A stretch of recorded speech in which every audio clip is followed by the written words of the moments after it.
Hello and welcome to the Throughthepain podcast. This is a place for chronic pain and chronic illness warriors to dare, dance, and dream through the pain.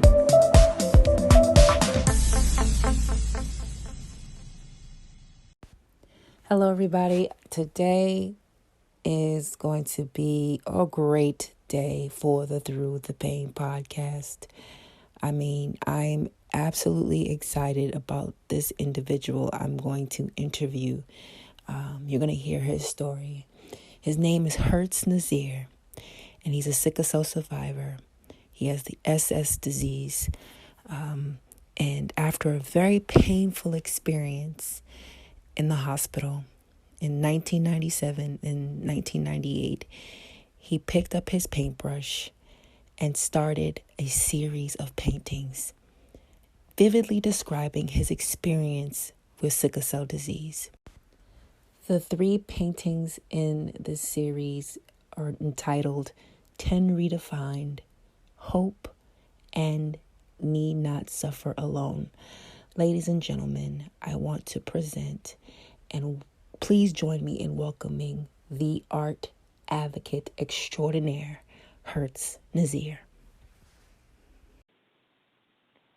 Hello, Hertz. I want to thank you for joining me on the Through the Pain podcast.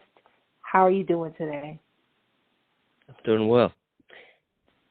That's great. I want to first off tell you how much I admire you. I've been following you since early 2000s when I saw your prolific artwork explaining pretty much how we feel, what's going on in our bodies with your sickle cell art. Could you tell me a little bit about what inspired you to start creating those wonderful pieces? Yeah, that just came from spending 2 weeks in the hospital and having the same old frustrations, really, because they released me early, or they released me before I was even well enough to have no pain. So I was in pain when I got back home, and I spent the night creating 2 of those pieces.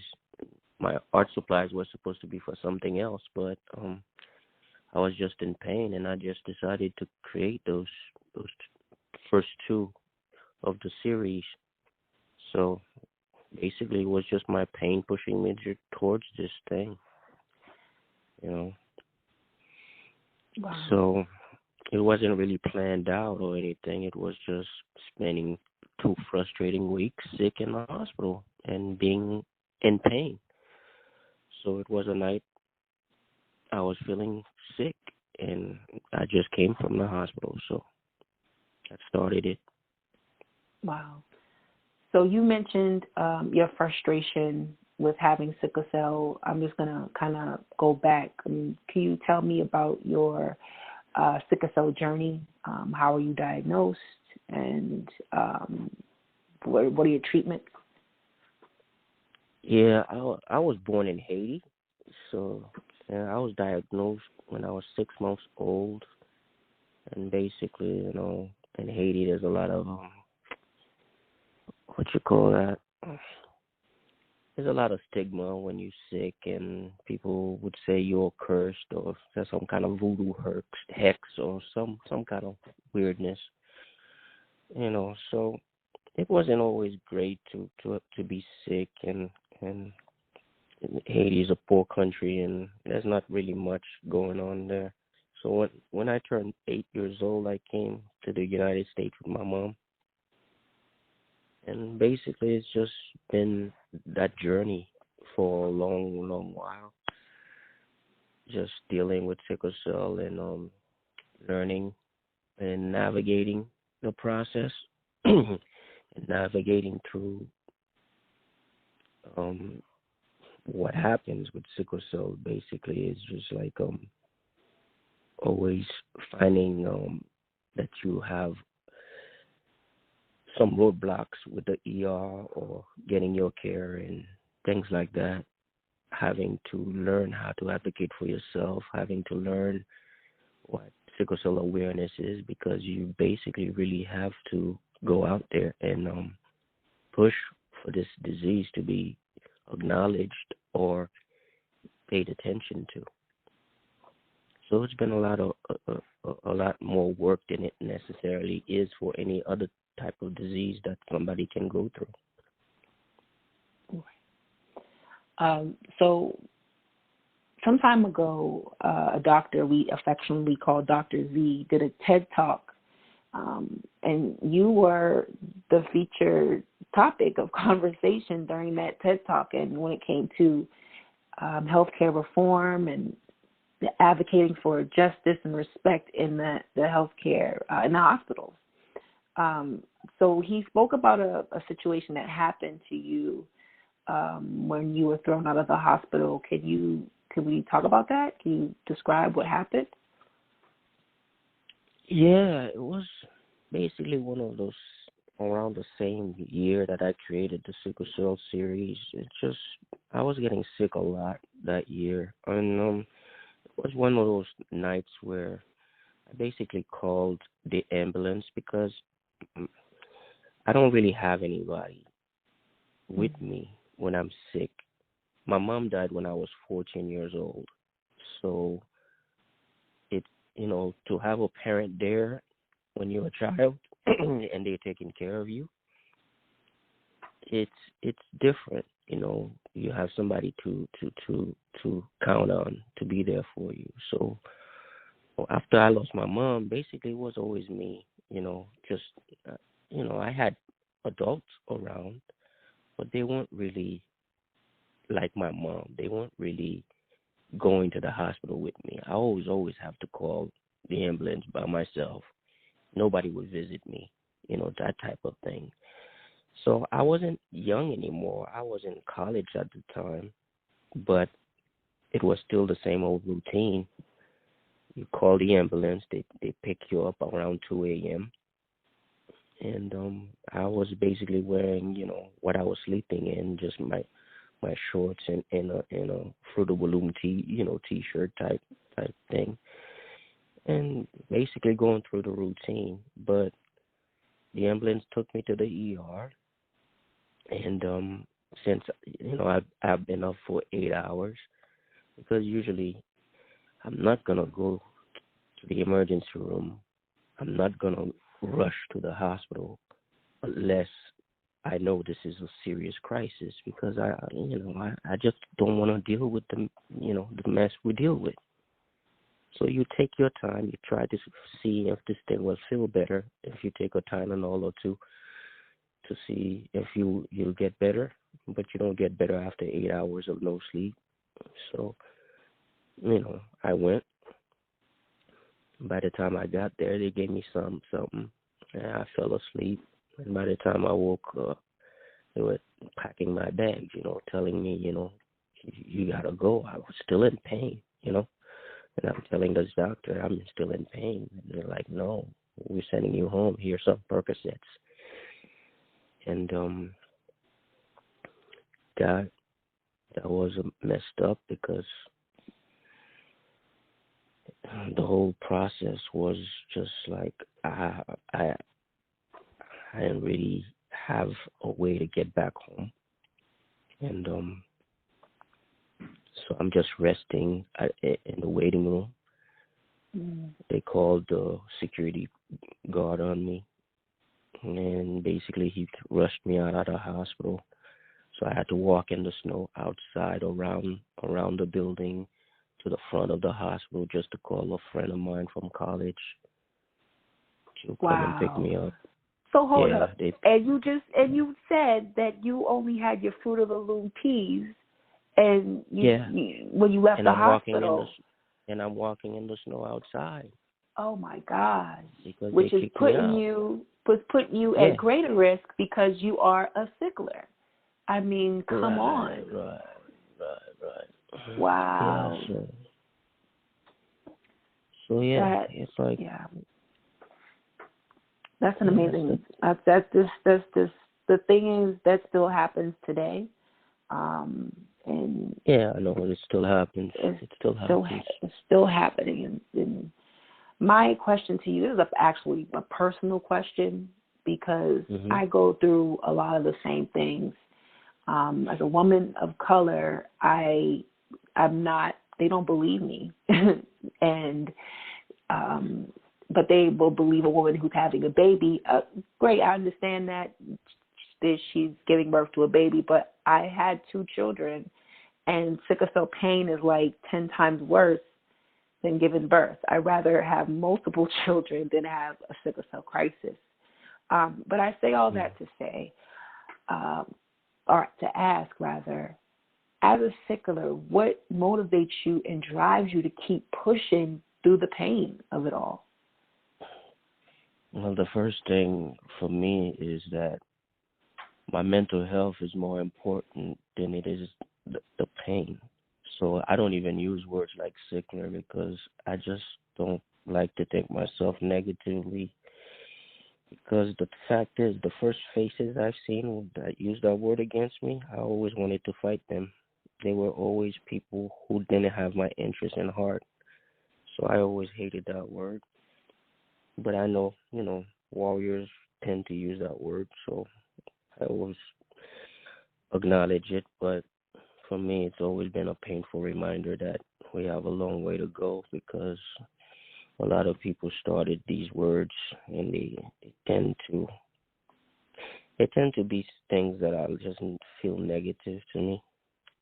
So for me, fighting this pain is first to get my mind right because I always have to prepare myself just to go to the emergency room because no matter how bad I know the treatment might be, I don't want to be the one to instigate some kind of drama in the ER because I know the next person that comes after me, the next person that has sickle cell that comes after me, I might be remembered as the troublemaker, and they might see that they have the same skin color.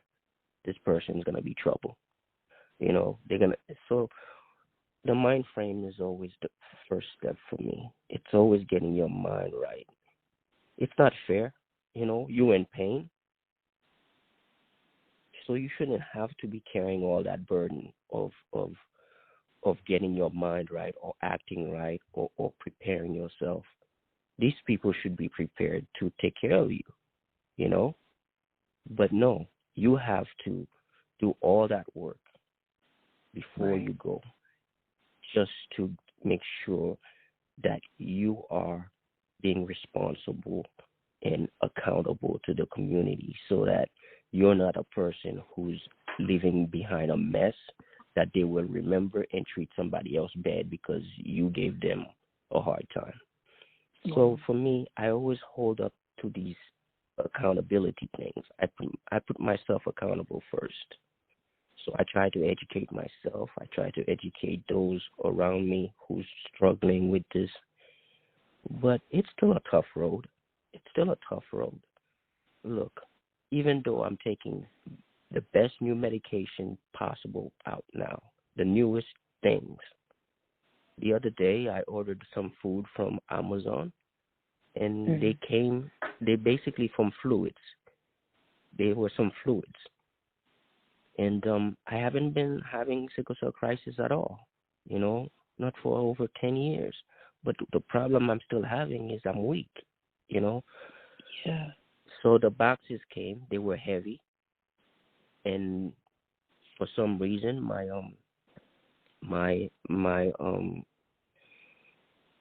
post office worker, whoever, the mailman, the mail person, the mail delivery person, couldn't deliver these boxes to my mailbox because they were heavy, and she happens to be disabled.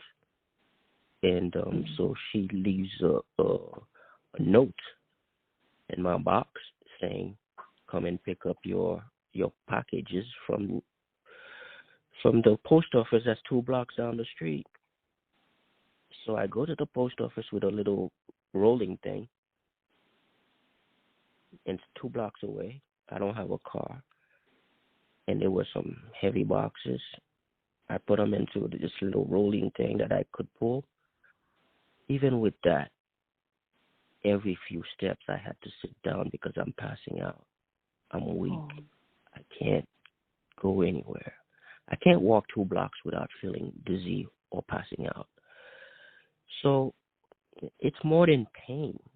Sickle cell affects so much. It's more than pain. As an artist, as a painter, I'm blind in one eye. People ask me to draw something sometimes for a client. You know, they think just because you're an artist, hey, you should be able to draw this portrait. You should be able to do this. We'll pay you this much, or we'll do this, or we really need you to be the one to do this. But they do not understand, you know, the frustration of trying to see how you used to see and you're unable to see, you know. So, yeah, it's connected to so many things. It's connected to my mental health. It's connected to my self-esteem. It's connected to how I feel about myself because I am passing out in the middle of the street. You know, even if I'm not having a crisis, I'm dealing with so many things. I can't sleep at night because of insomnia, you know, because you spend so many years of late hours in pain. Insomnia becomes a pattern in your life. So, yeah, it's not easy for anyone out there with dealing with sickle cell. So there's nothing I can say that's going to solve anything for anybody because we all going through this in our different ways. Stick around. We'll be right back after this. If you leave a 5-star review and I happen to read it on air, you'll be eligible to receive deep discounts on our Through the Pain merchandise. We'll be back after this.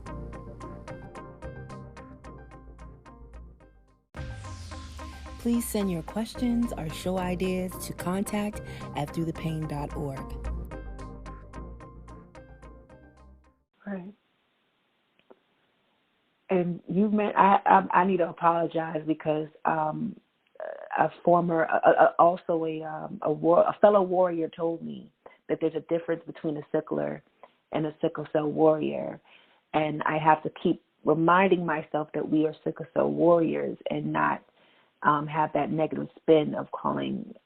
I have to get myself out of that space of saying the word sickler. So thank you for that reminder again. Because as a sickle cell warrior, we are individuals that participate in our care. We're fighting, and the fact that we're still alive after all that we go through, we're warriors. So thank you for that gentle reminder. I appreciate it so much. It's the part of it. It's not for you to change your mind or for you to have the words. You should feel free to use the words that you identify with. But the thing is, it's that the pain from a person who's gone through it, like I've gone through this, and the people who were calling me that word weren't people who cared about me. They were real vicious, racist people, you know, that I felt like fighting. It shouldn't be that you feel like you're sick right now and you feel like jumping out of the bed fighting a doctor. That shouldn't be it. Right. But you see the hate in that person's eyes. And you know this person is not out for your best interest. You know? So when those words came out of his mouth, it was like, you know, he wanted to say the N-word. Oh, right. You know that's what he wanted to say. And there's not many diseases you can point out that has any ER word connected to it. No. You know? What's sickler? So, yeah. So if you have diabetes, you're diabetic. You know? You don't have no ER word connected. So there's a lot of things, you know.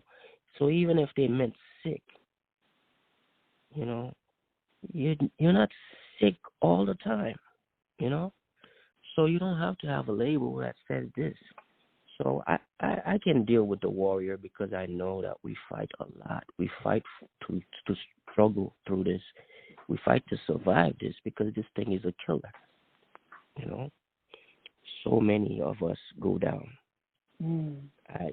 I watch my Facebook feed, and so many people that I follow, you know, they lose the battle early on, and it's sad all the time. So yeah, in their memory, and for the reasons I go through it, I always have to reject the word because it's sad for me to hear it. Wow. So you talked about the stigmas that are associated with sickle cell disease, but I'm noticing in the wake of George Floyd's murder, we're starting to get a lot of allies within the Black community. There's a lot of allies with the Black Lives Matter movement, and I'm seeing some traction. And I'm noticing that there's people that want to help now. They're finally listening to people with sickle cell disease. How can these new allies better support us? Do you think they can? Well, so what's happening now is a remarkable amount of traction and a remarkable change, but it came from somebody's death, and it wasn't the last time somebody died from a police or anything. It's not going to be the last time because it just happened recently in Atlanta. So the thing is, sickle cell has been around for over 100 years. And fighting against racism has been around for much, much longer. For us to have sickle cell here, it means it had to be someone that came over in the ships that the slaves came in. So somebody had sickle cell in those ships, Somebody who was a slave out in those plantations, still with sickle cell. So you understand how, for me to have sickle cell, for you to have sickle cell, somebody survived a hell of a lot. Right. Even with sickle cell, Even with sickle cell, somebody had to survive a hell of a lot. So yes, there shouldn't be any separation between our community and understanding our illness. But yeah, racism is really, really hard stuff. We deal with it every time we go to an ER and we get turned away. Every time we go to the ER and they see a drug seeker, we deal with that. We call it a stigma, but what it is racism. Right. You know what I mean? So the thing is, our community has always been on the front lines of facing these things. The reason why we didn't have any drugs for over 20 years to take care of our illness was because we were ignored and invisible to the world. So yeah, I don't know what they can help us with, because really what they're fighting is very important to change things around this, because look, I'm Black. So if I'm going to walk down the street and I'm going to have an interaction with a police officer, I want it to be peaceful. I want to be able to come home safe and sound, So, yeah, I don't know what they could do to help us, but for me, I don't wait for somebody to help me. That's why I'm an advocate for myself. That's why I'm an educator. That's why I go out there and do things. That's why I still paint about sickle cell. That's why I still put my artwork on everything that is possible for people to have tools to raise, the attention that this disease needs. So, yeah, what they can help us with is spread a positive image about, health. And helping volunteering to local sickle cell organizations, volunteer when we need help, come to our walks, get the bodies out there to come to those walks, when we have walkathons and things, events, participate, be partners in that way. So that's all I can say about it, because talking about race and talking about what's going on sometimes it's so depressing and disheartening sometimes. I absolutely agree with you. I feel like my body has been kind of feeling every painful blow of what's been going on the outside. Do you sometimes Right. feel that way? Does your body take on the stress? I soak up every negative energy like a sponge. I don't know if it's part of being an artist or part of anything. I can't watch the news without feeling sick. So yeah, it's just I have to put some of those things aside. I can't even watch any of this stuff sometimes because it's just too much for me. So you have to know your limits, or you end up with a crisis. I used to do that. I used to end up in the hospital so much because I allowed the stress to put me into a crisis. But it is true. It's out there. It just gets to you. Right. So what's next for you? What are you planning to do? Do you have more art or more advocacy efforts down the pike? What do you want to see more from you? Yeah, right now it's just like, with the COVID stuff and everything else, I've just been trying to stay safe and everything, but I am working, like you said, Dr. Z put out, this TED Talk.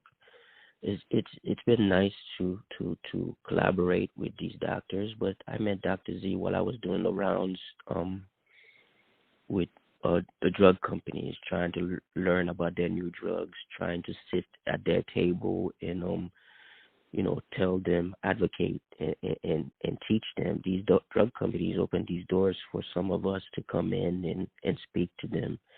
So I was one of these few folks that came in and I spoke to them. So I'm still in touch with some of these companies and I'm working with them, and they have their drugs, and I'm just encouraging them to continue to work towards finding tools for us to use and to be better, to do better, to live a better life. So I have them as clients where I'm doing some artwork for them for their offices and stuff like that, for them to raise awareness. I'm speaking to them, during Sickle Cell Awareness Day or World Sickle Cell Day, and so I'm still doing these events, So what's next? It's just I'm still fighting in my own way, trying to help the community. I don't always like doing sickle cell artwork all the time because it's always a heavy thing to carry. Sickle cell is, very personal for me, and it's not only that it's personal for me, but I had a lot of friends who have passed on because of this illness, who have had succumbed to this struggle, and I carry myself in a way that I have to continue to fight because what happened to them, is going to be something that's going to continue to happen to the young ones who come after me if I don't continue to fight to make it better for them. So it's a responsibility I feel, It's not always something I have the energy for, but it is always important that if somebody calls me up and say, hey, can you talk to me about your life or interview or tell us something, what has the, what has the road been for you, what, how things, or if somebody wants to know what my life is about, even if I don't want to share it, even if I feel like I'm depressed, even if I haven't been sleeping, I'll share it because you never know who's listening. You never know who you can touch or who can learn something or who can avoid some of the things that you've done that wasn't helpful for you. So, that's the only thing I can do in this community.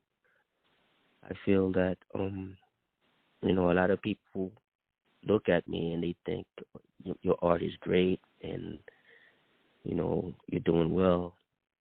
That's all good and great, but I'm not different than any of you guys. Once I go to the emergency room, they see exactly what they see, when you go in. So we're all in this fight together. Yeah. And so it doesn't really matter what I'm working on right now, what you guys working on. What are you guys doing? You know what I mean? What's up? You're fighting too, right? So I want to encourage you guys to do something too. That's all. Wow. That's the message I can do. That I can put out there is that, she's doing something, I'm doing something. You guys are listening. What are you doing? Keep trucking. Keep it moving. Keep fighting. Right. Keep it positive. So if you hear I don't like Sickler, somebody else don't like Sickler out there. So tell them you heard that I said I don't like Sickler. You know what I mean? So we're learning. That's all. We're keeping it moving. That's all we can do. I know you say you're not different from anybody else. You're just the same. Your humility, man, I thank you so much for humility. But I'm going to just tell you, you're like one of my heroes. You have kind of led me down the path. You don't even know it. I've been watching him from afar for such a long time now, and you've helped lead me down the path of expressive therapy. So I just want to thank you for that. I'm humbled, and I'm so blessed that you have been able to be on this podcast and share your story. Thank you so much, and I really appreciate you. So everyone, I appreciate you too. I appreciate you too. I see you are your so work. awesome. Oh, you do? Oh my God! I see your work. I see your work. That means a lot. I always see you pushing so hard for us. I see you. So thank you for what you do. For tools, merchandise, and additional information, log on to our website, www.throughthepain.org. This has been a Public Praise Media production.